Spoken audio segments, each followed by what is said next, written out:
So I'm here with Ed Leach at Startup Weekend, and the first thing I wanted to ask you, Ed, is why do you think it's important to support entrepreneurship? Why do you believe in entrepreneurs? We don't have a choice. The way things are going in the world, the challenges we face, unless we have people who are willing to step up, not only be willing to step up, but to work together to find solutions to the very pressing problems we have, whether it be poverty, be it value creation, be it dealing with the challenges we have in the healthcare system. Without that, it just isn't going to happen. Absolutely, and entrepreneurs, we do think play a critical role, and we're hearing that from a lot of individuals. So on the issue then of Startup Weekend, why do you believe that this is so important to supporting entrepreneurs, to supporting that entrepreneurial spirit? What unique element does it bring to the table? Yeah. You can't do this to people. You can't send them a memo. You can't learn them how to do this. They have to experience it, and they have to be around others.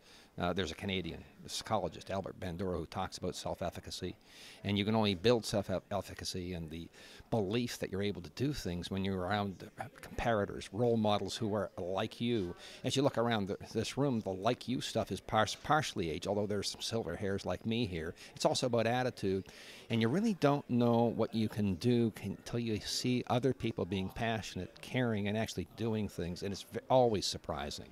And no matter what the age is, when you're in an environment like this, it's very rich in, let's take charge of it. No, it's not anybody else. We can't sit back and let other people do it for us or show us how to do it. We have to step up. Absolutely, and that experiential learning issue combined with, I think, a bit of mentorship that you see here, is it going to be a unique element then that is not often missing from systems, and we've been hearing that across Nova Scotia. So on that issue of things that are missing, do you see any major challenges facing Canadian entrepreneurs or Nova Scotian entrepreneurs that we're not doing a good enough job to address right now? And do you have any ideas for how we might solve some of those issues?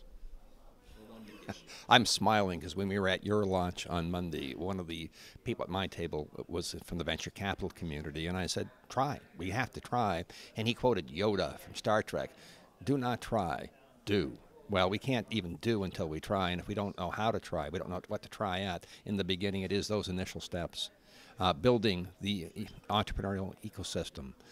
Creating a culture of usefulness where it's acceptable to do work that matters and solves problems, whatever they are, as opposed to being more esoteric. Yes, we need the curiosity-driven research, the Perimeter Institute that was founded for advanced physics and mathematics by Michael Lazaridis from REM. We need that too, but we also need people who are within the leadership of the institutions like universities, the senior students, the faculty, to take the risk of trying something a little different.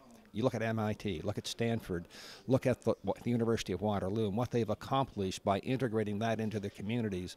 Giving access to the community to students is spectacular. We have an overemphasis on graduate students, underemphasis on undergraduate students.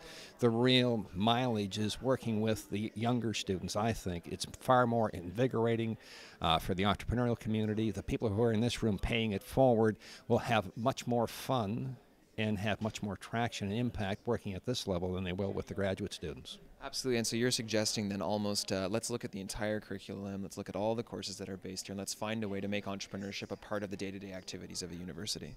Yeah, we were at Stanford 4 weeks ago doing some interviewing, and there are 25 separate entrepreneurship courses, all housed where? In the School of Engineering. There are no entrepreneurship courses within the business school. It's in the med school. It's infiltrated, it's woven into the fabric of where the value creation is.